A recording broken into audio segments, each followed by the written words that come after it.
तो जानने के लिए उस समय काशी में प्रखंड विद्वान रामानंद थे। रामानंद के पास जाके पूछना चाहिए। रामानंद के पास पूछने को गए। रामानंद ध्यान लगाते हैं और ध्यान लगाते हैं तो वही प्रकाश दिखते हैं जो पहले अष्टानंद जी ने पूछा था। गुरुदेव, काशी के लहर ताला में मैं ध्यान लगा के बैठा था, इतना प्रकाश उतरा, इतना प्रकाश उतरा, ये प्रकाश क्या हो सकता है ये बताओ। तब तो नीरू अष्टानंद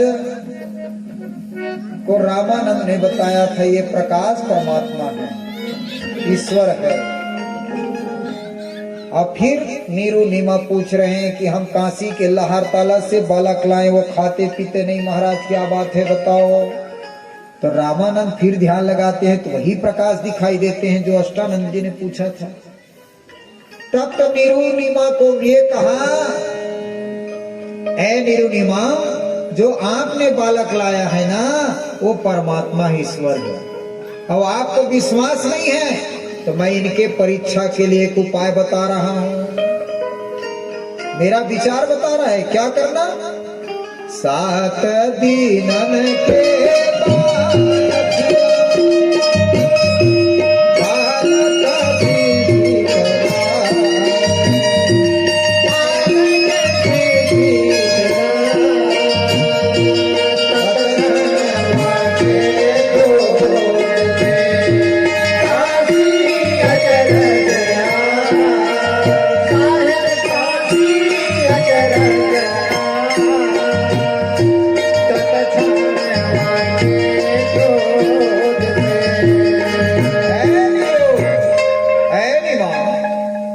बात तो सुन, ये भगवान होगा, ईश्वर होगा, परमात्मा होगा तो परीक्षा कर लेना। 7 दिन के जन्मे बच्चे को घर में ले आना और 7 दिन के जन्मे बच्चा को घर में ला करके आंगन में बांध देना। अब आंगन में बांध करके उनके थन के नीचे एक नया पघई बर्तन रख देना और बालक को सामने रखना। अगर बालक परमात्मा होगा तो उनका दिव्य दृष्टि पड़ते ही 7 दिन के जन्मे बच्चा के थन से दूध निकल जाएगा तो जान लेना ईश्वर है, परमात्मा।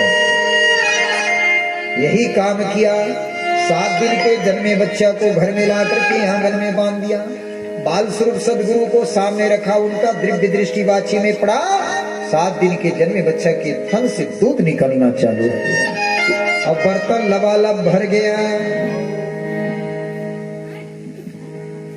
वही दूध को नीरू और नीमा की इच्छा को पूरा करने के लिए जब मुंह में डाला तो उनको दिखाने के लिए बाल स्वरूप सदगुरु वही दूध का पान किया जो अपने माध्यम से निकाला था। ऐसे कोई खाने पीने की इतिहास नहीं।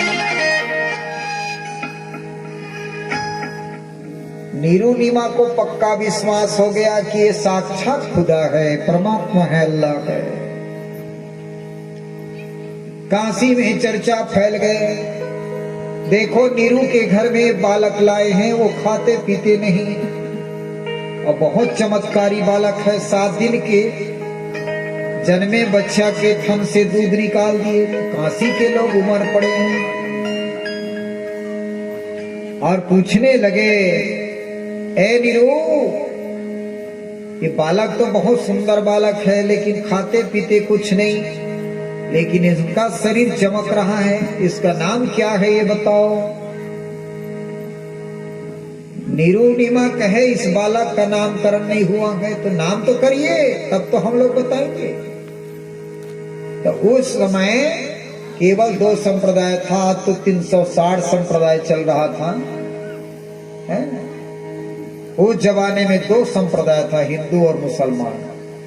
दोनों संप्रदाय के मुखिया को बुलाया गया। हिंदू संप्रदाय के पंडित को बुलाया, मुसलमान संप्रदाय के मौली को बुलाया गया। दोनों पंडित, गाय चमचा था, थोड़ा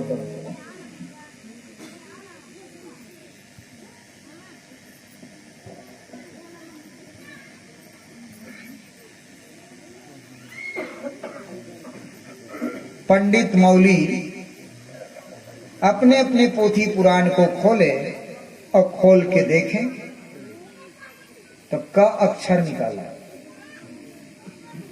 पंडित भी का अक्षर निकाले, मौली भी का अक्षर निकाले। पंडित मौली सोचने लगे क से कृष्ण, क से करीमा।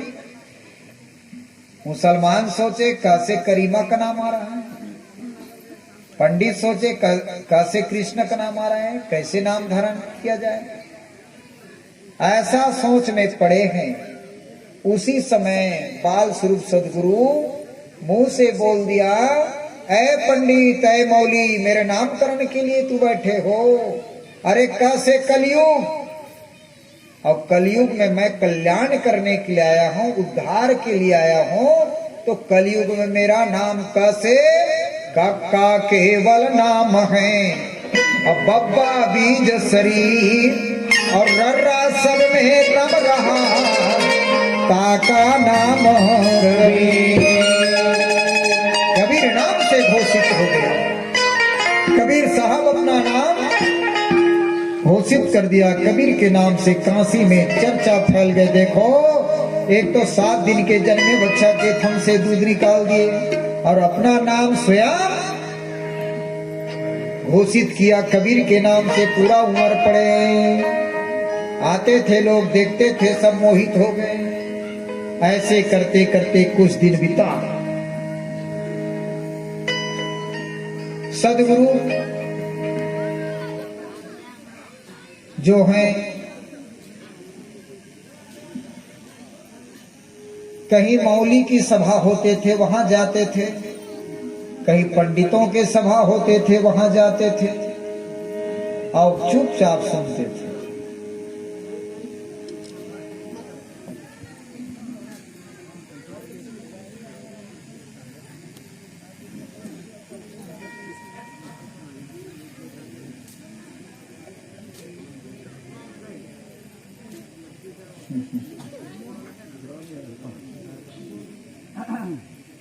कहाँ जाही वो गरवा? कौन साइड जाए? तो उधर कुर्सी में बैठे थे, मतलब इधर बैठे कर दो ना।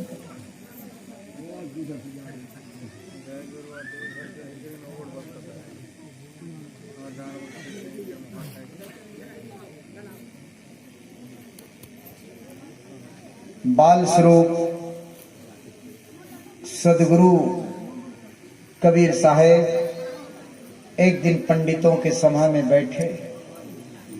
पंडित लोग वेद शास्त्र की ज्ञाता थे, वेद शास्त्र बोलने लगे। तो कबीर साहब उनकी बात को सुना और सुनने के बाद पंडितों को क्या कहा? मेरा तेरा मनुआ कैसे एक होई रे, मेरा तेरा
कबीर साहेब पंडितों की वेद शास्त्र की बात को सुने तो साहब कहते हैं मेरा तेरा मन कैसे होगा। मैं आंखा देखी बात कहता हूँ तो पोथी पुराण की बात कहते हो।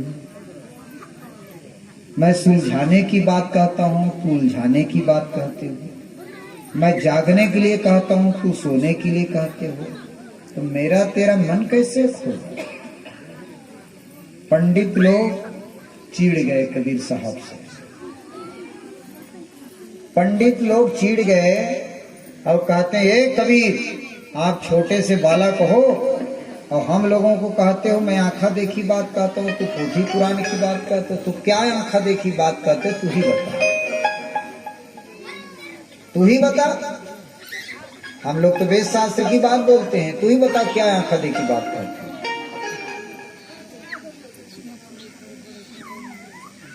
कबीर साहब ने एक साखी में उनका उत्तर दिया पंडितों को। एक अचंबा हमने देखा कुआं में लग गए आग, कांदो कीचड़ जल गया मछली खेले। पंडित लोग और आश्चर्य में पड़ गया। कुआं में कहीं आग लगेगा जहां पानी भरा हुआ है। अब पानी के अंदर में कीचड़ है वो जलेगा कैसे। अब कीचड़ जल गया तो मछली कैसे फाक खेलेगा। ये कैसे होगा। लगता है ये कबीर अनपढ़ गंवार है। पढ़ा लिखा तो कुछ नहीं है।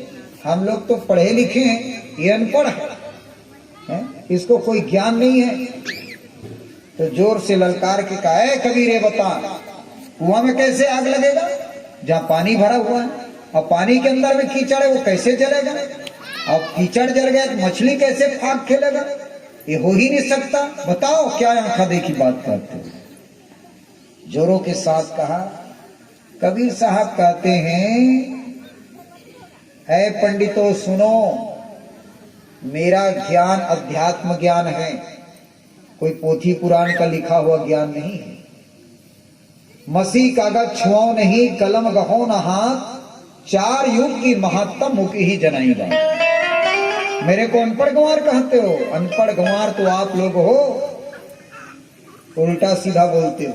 मैं चार युग की महत्तम को मुख से बोलता हूं तो मेरे को पढ़ने लिखने की क्या जरूरत है। आपको समझ में नहीं आता है तो मैं बता रहा हूं। धड़ धड़नी के कहले खा और जस बाहर तस भीतर देखा। मेरा ज्ञान बाहर को बताते हुए अंदर की बात को है। बोलो बताओ कैसे। साहब कहते हैं शरीर रूपी कुआं है। अब ये शरीर रूपी कुआं में ज्ञान का अग्नि लग जाए तो ज्ञान की अग्नि लगते ही हमारे शरीर में कांदो कीचड़ क्या है। काम है, क्रोध है, लोभ है, मोह है, आशा है, वासा है, मन कल्पना है। ये 60 विकार रूपी कीचड़ जल जाता है तो आत्मा रूपी मछली आनंद लेता है, फाग खेलता है। कबीर साहब की ज्ञान को सुन करके पंडित लोग आश्चर्य हो गए। कहा रे मैं इनको छोटा बालक समझ रहा था, अनपढ़ समझ रहा था। ये तो बहुत बड़ा ज्ञानी है, पूरा अध्यात्म में तो बता दिया। अरे ज्ञान से ही तो कांदो कीचड़ जलता है। गीता में कृष्ण ने अर्जुन को समझाया अथय घासी समृद्धो अग्नि भस्मास्ति कुरुते अर्जुना। ज्ञान अग्नि सर्व कर्माणि भस्मास्ति कुरुते अर्जुना। है अर्जुन जैसे विशाल घास की इकट्ठा कर लो और छोटे से अग्नि का तिनका लगा दो तो विशाल घास जल करके